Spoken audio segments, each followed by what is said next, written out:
Good morning. It is Saturday. Happy Saturday. It's March 18th. And guess what? It's super early. We woke up at 6 a.m. getting Azadeh. I'm waiting for her to get out. And we are going to Real Talk Summit. And guess who's coming? Gary Vee. Oh my God, I'm so excited. Although I have seen him in Lisbon live a couple times, couple stages, but it just never gets old, and I'm super excited to see him and just see what he has to share, along with lots of amazing other speakers. So stay tuned. We're gonna video the whole thing. Well, mostly Gary's things.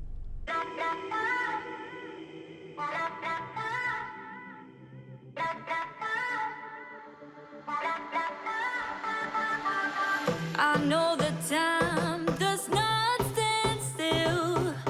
Can see the world when it's spinning, spinning. Compensating for the moments that. Morning. How are you? Good, I'm good. You ticket holders. Awesome. Yes. Just the lineup over here to get your badges. Thanks. Alright, seems like Gary's gonna be the very last one closing the event. Be breaking easily now. I could make it even though the lights. Oh, that's kind of cool. I can meditate. How about you? You want to give Yes, sure. give it a go?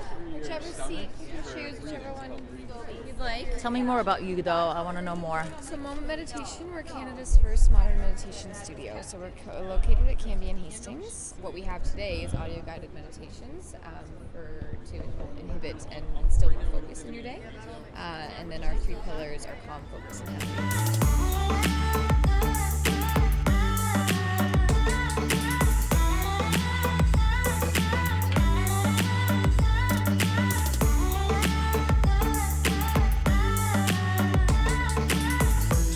Can't wait. May you go out and give the most powerful possible yes to women, to your heart, to your kindness, and that is how you find out how powerful you are. Painted picture is not about how you get there, it's about where you're going. The how you get there is where the team comes together and says, okay, if we see the picture and believe in the vision, we will work together as a team to get ourselves there. I believe that the most important currency we have is connection. And I want to teach you a quick word that I love that I've created called heart share. What I believe is that moving forward, you have to own a piece of the heart. You have to care the most.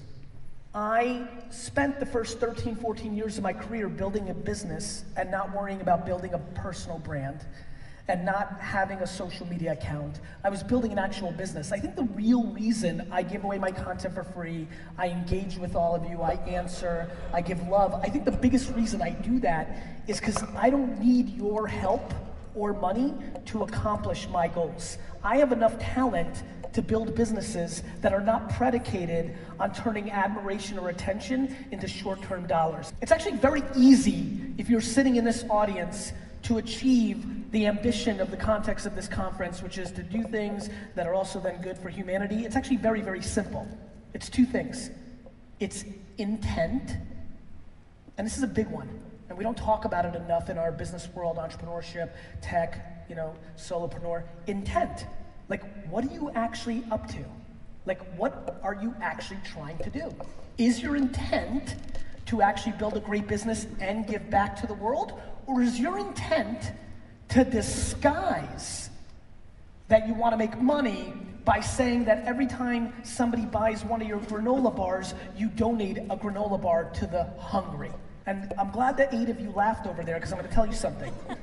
As somebody who was there and saw Blake early on when he formed that Times Shoes model, and as somebody who was an angel investor in 2013 and 14, and looking at every single company, I saw an ungodly amount of 23-year-olds claiming to me that because they're millennials, this was the best, this was my favorite pitch, because they were millennials, they cared about the world more, and so they both wanted to make money, but also they cared more about the world than Gen X, which was really cute. And then I would look at their business model, and whatever the fuck they were selling, that they were then donating one to somebody that was so fucking needy, right? And literally, if you press them on why it was going to this country, if you even asked one question why it was going to this country, you pretty much ended up realizing they just threw a fucking dart at a map. And then I just want to remind everybody, I'm a businessman. I understand that I put out content, but I'm a businessman, so it wasn't very difficult for me to look at the P&L and the projections to realize that they were selling this granola bar or umbrella or sneaker for twice the price that it needed to be so they could afford to actually give the sneaker. So what you were doing actually was your intent was to look like a good person but still make as much money, every dollar that you would have if you didn't have the bullshit model that you were donating something. And so what you were completely full of fucking shit.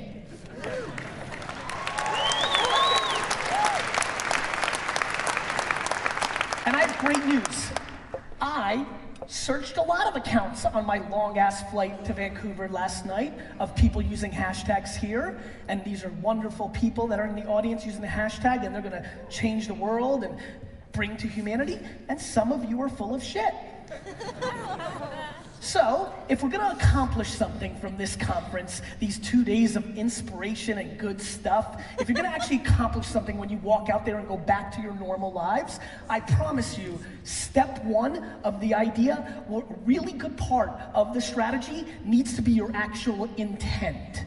I want to remind everybody that it is very okay to be selfish and build something and do it in parallel. You need to disguise your ambitions and wants and needs with horseshit that you're gonna donate to the rain fucking forest. You don't have to do that. You're capable of both, and I am that. I live it. I tell you I always talk about stuff that's real to me. I am an assassin, killer, ninja, selfish winner in business. And I can separate that from who I am. And I want to remind everybody, my favorite all-time thing of doing good is when somebody called me out on Twitter for not donating to things or doing GoFundMes on social media, and that I was a bad guy. And I literally DM'd this person and met him at Starbucks, and where I stopped in between that meeting, this is back in 2011, I stopped at my accountant's, picked up my tax returns. You like this story? This is a good one. This is my favorite, but I don't tell this story very often, but it's good under the context of this. He said, Gary Vee, why don't you donate and do good causes? You're just selfish. You just care about yourself. Why don't you do things like your friends on social media? And he mentioned some social media influencers. I DM'd him. I said, hey, fuckface, meet me at Starbucks. I went to my accountant's. I picked up my tax returns. I showed up to the Starbucks. He walked in. He shit that I was actually there. And then I showed him my tax return. And then I said to him, young man, here's the difference between you and I. You're still of the age where people trick you easily, where people use social media to PR themselves and are using causes to build themselves up that they're good people, and you're confused. When you do good, you stay quiet about that shit. You have to actually work a lot. You know zero people that have built something big that haven't put in a ridiculous amount of work. And the bigger it is, the more they've worked. So many of you have your mouth way ahead of your actions. Really? You're gonna own an island and you fucking go to Coachella? Fuck you. VC money is clamping up. So I'm sitting here and telling you to do, if you are not making money yet with your business, figure out why. Change your model. Cut your overhead. Shit's coming. Practicality is my religion. Practicality is my religion. That's why I push patience on so many of you, because it's practical. It is a marathon. Unless you die, it's gonna be long. So why are you running so fast? Why do you need it so bad? There's no fucking shortcut. You've gotta put in the work. Lots of it. And that comes at the expense of golfing all the time. And that comes at the expense of going to every goddamn event. And it definitely comes at the expense of watching one more motivational video and 3 more books and 7 more You have to do. Doing is the game.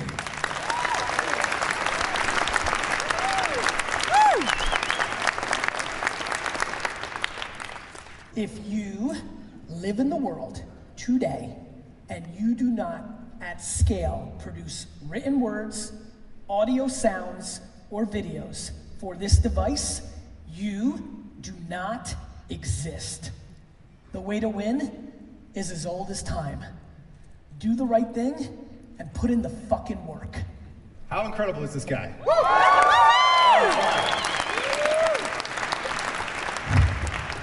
I'm only incredible because I'm saying the thing that so many of you think, but you do things to cover it up. You know your buddy's full of shit. I just tell my buddy, you're full of shit, and then they have a decision to make, and so many of those buddies are like, you know what, I am, and I can deploy this charisma and gift for gab. If I just swallow it for 3 or 4 years, I can actually be bigger than I would have been by selling this short-term bullshit and feel good about myself. I'm not doing this because this makes me feel good and I'm like, I'm doing this because I want you to feel good. I feel good. When you're looking at investing in a company, like investing in a business that's up and coming, what are some of the key things that you look for? What's like really important? Only 2 things I give a shit about. 1, do I believe in your thesis? Then comma, and equally as important, probably slightly more important to me, is do I believe in her? Can she do it?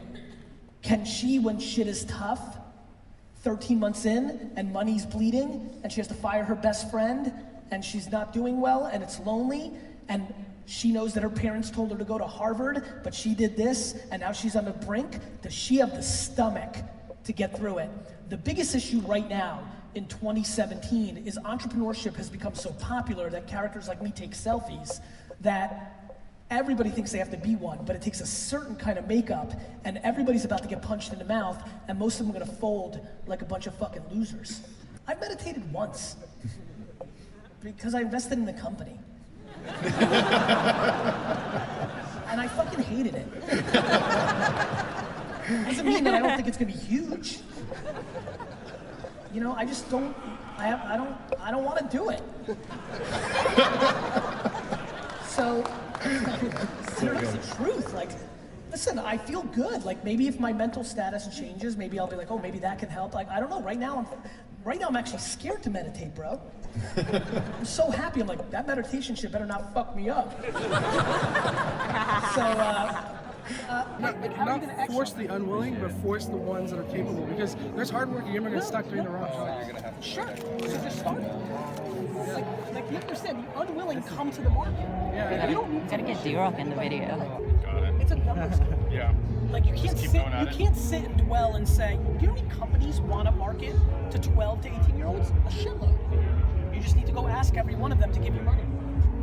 Got it. Instead of saying, oh, this blows, everybody still cares about the millennials, but I'm Gen Z and I really get it and I want them to do that.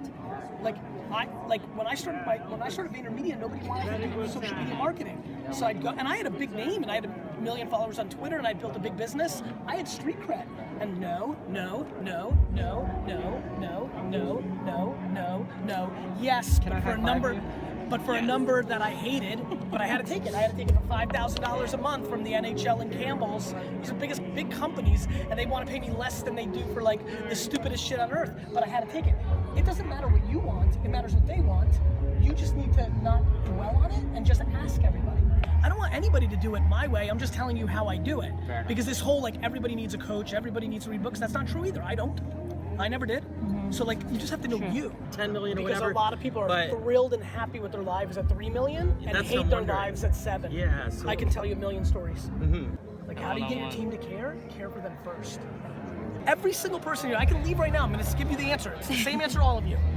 The second you stop dwelling and the second you start doing, everything changes. You can sit and tell everybody why it's so hard for female speakers. Nobody gives a fuck, sister. Yeah. They got their own fucking problems. Dude's in a wheelchair. Dude's got fucking no money. Like, they don't give a fuck. The second you understand that and just start trying to make shit happen with that energy, you win. Nobody cares about my problems. Nobody has ever cared about my problems. My problems seem far less silly now. I got problems. I don't want to be here on a Saturday when my family's not here.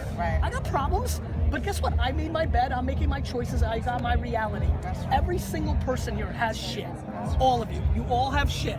Do the white dudes have it better? Yes. Guess what? They still have shit. Everybody's got shit. And nobody cares about your shit. They care about their shit because everybody's got shit. So nobody cares about your fucking complaining. Go fucking do something, and that's it. Good morning or afternoon. Oh yeah, it sure is afternoon. It's 1:30 p.m. It is a few days after Real Talk Summit. My camera died and ran out of battery, so I wasn't even able to like document post show. It was amazing. And yeah, anyways, it was pretty busy also within the past few days, so I haven't even had a chance to grab my camera. But here I am, sitting in my living room before I head out. I have a busy day ahead of me, but I just wanted to talk about Real Talk Summit quickly before I leave. It was amazing. It was, it was a great event. I got a lot out of it, and of course, ending that whole day with Gary, it was obviously amazing. And then guess what, I'm like literally dying. We happened to be on his daily V, so we were on his footage, and it's so exciting. Yeah, so here it is. I want to show it to you. It's super cool. That's me. Sure. Gary. Yes. Unreal. Thank you so much. You're welcome so much. Thanks for coming. Wow. Hi. How are you? And that's Azadeh. You're for real. You're not just I'm not just behind the video. Honestly, like I was so excited to see him, and although we were in Lisbon and we were at the Web Summit, which was like a huge event back in November, and we saw him there, it was so funny actually. Like Nabi and I both, because he had two talks back to back, and it was like at different stages, and there was a lot of like distance between the two stage. So we literally, after the first talk, we ran for, I don't even know, like 10 minutes to get to the other stage so we can save like really good spots so we can actually see him. And then it turned out to be like a media section that we sat on, and we had no idea. So the security came and got us like up, and we were so upset. But anyways, it was amazing. But this was even more amazing because I could talk to him, and I could like actually see him physically and take my selfie with him. And yeah, it was an incredible day, and super grateful for just these opportunities and being able to attend to these events, and super grateful to know this guy and being able to like watch him on a daily basis and learn so much about it, and hopefully contribute back to the world and make this world a better place, all of us.